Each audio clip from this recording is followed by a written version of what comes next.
Happy Tuesday, Titans. This is Coach H coming at you with your Titan Time video for the day. For those of you who do not know me, I teach math, Leadership Academy. I am the girls cross country coach and also coach track. And I'm a certified mental performance mastery coach. And so I want to share with you a little amp up video today. Amp up to me, amp up is about anchored mental performance under pressure. And this doesn't just apply to sports. This applies to anybody who is trying to achieve success in any area that they're dealing with in life. And so I want to share with you this revolutionary new treatment that I've been reading about and that I've been studying. And I want to share with you just the impacts that it could have on your life. And so I hope I have your attention here today. All right. So let me just tell you a little bit about this revolutionary new treatment and how it could impact your life. All right. First off, it's going to make you live longer. All right, athletes, it's going to help you recover and build muscle. All right, for those of you who are your academics are important, this is going to enhance your memory. Right, to our fine arts people, this will make you more creative. Right, it will make you look more attractive. It will keep you slim and help lower your food cravings. It will protect you from cancer and dementia. It will help you ward off the cold and flu and probably even this COVID thing. But connect it back to last week's video. This will also help you feel happier, less depressed, and less anxious. So I hope I have your attention, right? You might be wondering, what in the heck is this new treatment? Well, I got to be honest. I've kind of misled you. It's not new. It's something that we all have access to every single day, but we don't take advantage of it. So what am I talking about? Sleep. Right? If you understood the impact that sleep could have on your life, you would make this a bigger priority. And sleep is one of those funny things in our life. And we don't talk about other things in our world like this, but it's very common to hear people say, well, I can get by on. We don't talk about money that way, and we don't talk about food that way, and we don't talk about exercise that way, but we sure do talk about sleep that way all the time. Right? You hear people again say it all the time. I can get by on 7 hours of sleep. I can get by on 6 hours of sleep. This isn't about getting by. This is about setting yourself up to thrive in whatever it is you're trying to accomplish in life. And so I love these quotes from a couple of people that I respect very, very much. Jay Johnson, who's a big running coach, he said, sleep is like the secret ingredient in the recipe of success. So if you look at your life and you feel like, man, I'm putting in all this work and I just feel like I'm missing something, I would challenge you. Evaluate your sleep, right? Dr. Matthew Walker, he's got a great book called Why We Sleep. And if you want more information about sleep, I would highly recommend you read that book. But he said sleep is the world's greatest legal performance enhancing drug. Those are some pretty powerful words, right? Performance enhancing drug. And it's something every single one of us can do in our own homes every single night. But we don't do it well enough, right? Now, before I share some information about sleep with you, I want to present to you a case study and build off Dr. Walker's comment here about performance-enhancing drug. Now, for some of you, you may not know these people, but just hang with me here, all right? So the first person I want to talk about, Cam Newton, all right? Now, if you know anything about NFL football, you know that Cam Newton is a special talent of a player, right? I don't think anybody would argue the skill and the talent that he has. But for some reason, he hasn't been able to just really put it all together on the field for a long period of time, right? And I was watching a Monday Night Football game last year, and they put this image up on the screen as they were talking about Cam Newton. And they were bragging about his natural energy levels, right? But as I saw that, I just thought, man, they're missing the point here, right? Cam Newton, they're bragging about how he gets up at 4:20 a.m., he leaves the house at 4:30 and he takes his first sip of coffee at 8 a.m. So they were really focused on how he could go, 3.5 hours after he wakes up in the morning before he needs his coffee. But what stood out to me in this graphic is the part that's in the yellow at the bottom, right? They said he's asleep at 11:30 p.m. Now, if he's asleep at 11:30 p.m. and he's up at 4:20, Cam Newton is not even getting 5 hours of sleep a night. And you might be thinking, well, hey, I'm like Cam Newton. I only get about 5 hours of sleep a night as well. Well, how's that working for Cam Newton? Because if you follow the NFL, last I know, he got cut by the New England Patriots. And so maybe the reason why Cam hasn't maximized his potential as an athlete is because he's not getting enough sleep, right? Now, let me share with you another athlete.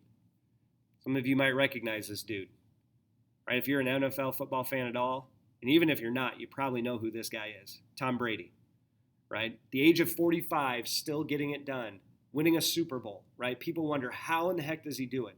How has he found the fountain of youth? Well, I think Tom's told people all along, they're just not listening, right?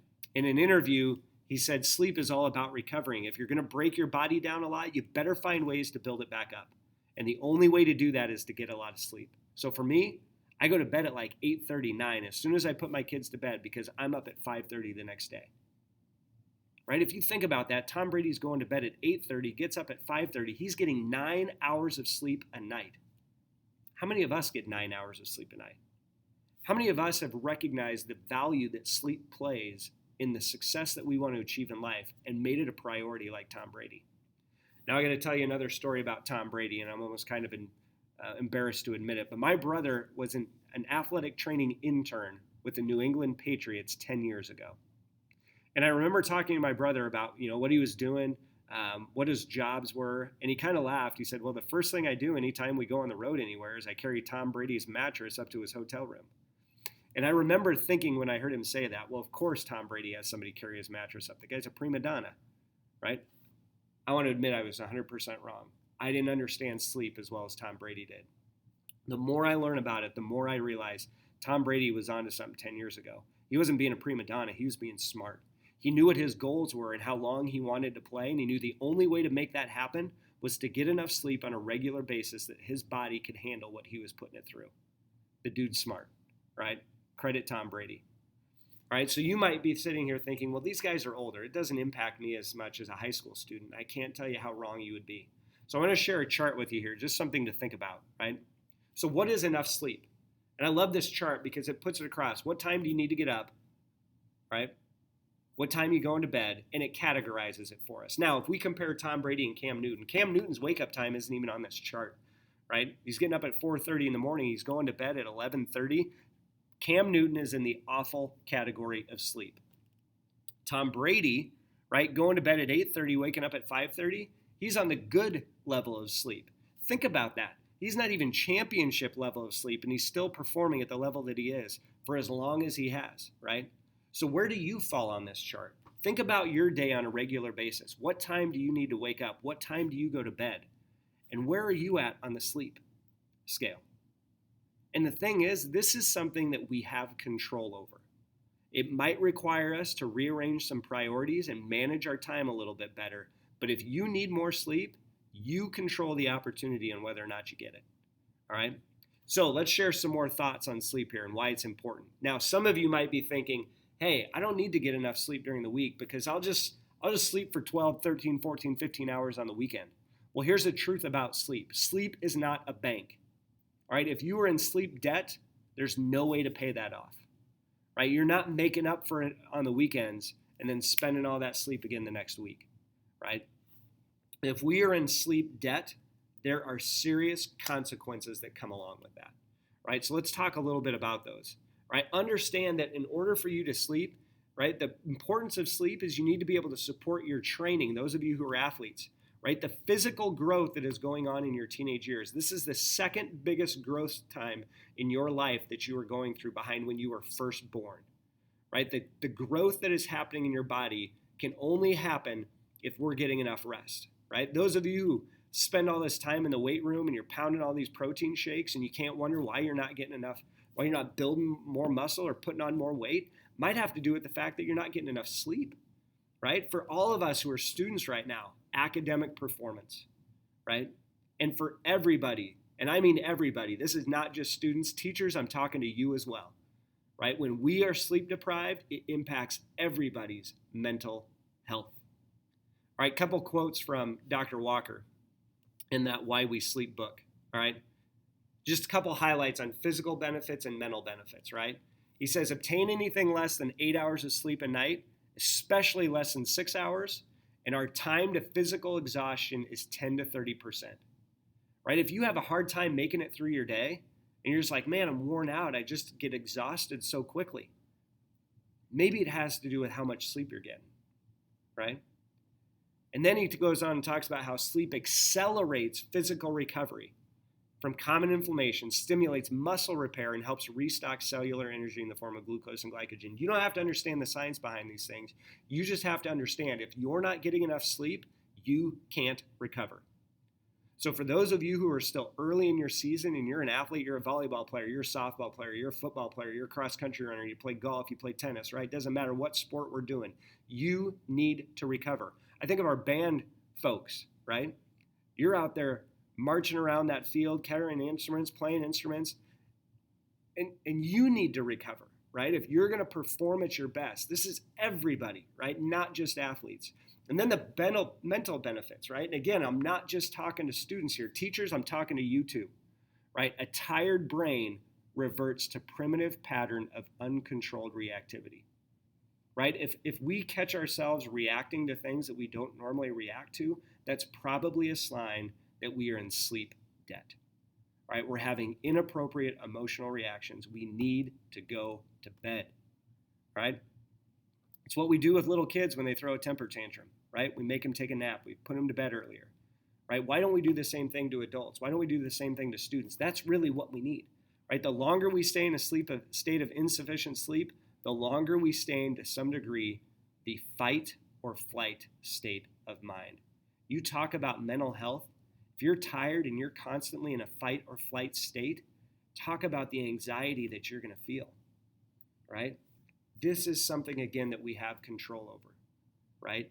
Make the choice to support the training, the work that you're doing right now, whether it's academics and fine arts and band, it doesn't matter, right? Teachers and the work that you're doing. Do yourself a favor and get enough sleep. Not enough to get by, but enough to thrive in what you're doing, right? So a couple of things to help you improve your sleep. Number one, follow a regular sleep schedule, right? And this includes the weekends. Try to go to bed and get up at about the same time every day. Our bodies are meant for routine.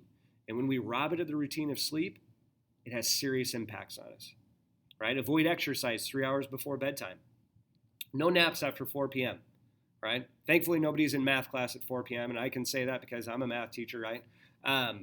But no naps after 4 p.m. Avoid caffeine after lunch. Those of you who are pounding an energy drink before you go to practice or before you go to work, that's going to impact you when you go to sleep. The half-life of caffeine is 6 hours. 6 hours, right? So if I drink an energy drink at 4 p.m., I still have half that amount of my caffeine in my system at 10 p.m. when I'm probably, hopefully, trying to think about going to sleep, right? And I know this is hard, but if you've got a TV in your bedroom, you're up playing video games, watching Netflix, doesn't matter, get it out, all right? It's impacting your sleep environment, all right? Put your phone away. I know that's tough. Man, you guys you're so addicted to that, and it's such a part of who you are, and I'm not envious of you in any way for that, but put your phone away, all right? And if you're saying, hey, I use it for my alarm clock, buy an alarm clock. They're like $10, to quote a guy named Simon Sinek at like Target, okay? And then think about your sleep environment, all right? I read somewhere they say we should sleep like we're in a cave. It should be cold, dark, and quiet, right? So think about your sleep environment. What's your room like, right? Is it too hot, right? Get the electronics out of there, that natural light, right? That's what's going to help you sleep better. And have a bedtime routine. Have something that signals to you that, hey, it's time to go to bed. All right, I want to close with this. My challenge to you is identify one change that you can make to your sleep environment off that list that I just shared with you and change it. Maybe it's pulling your phone out of your room and getting an alarm clock. Maybe it's pulling your TV out. Maybe it's just putting blackout curtains up, right? But what can you do right now to change your sleep environment? And then finally, can you make it a goal to get good levels of sleep? Go back to that chart, right? I'm not even talking about, champion level of sleep. I'm talking 9 hours of sleep at least 5 nights a week. It's going to be hard, right? But can you work your way there? And then just step back and look and see at what impact it has on your life. Hey, I thank you guys for listening today. Hope you make it a great day. Let's get some sleep, everybody.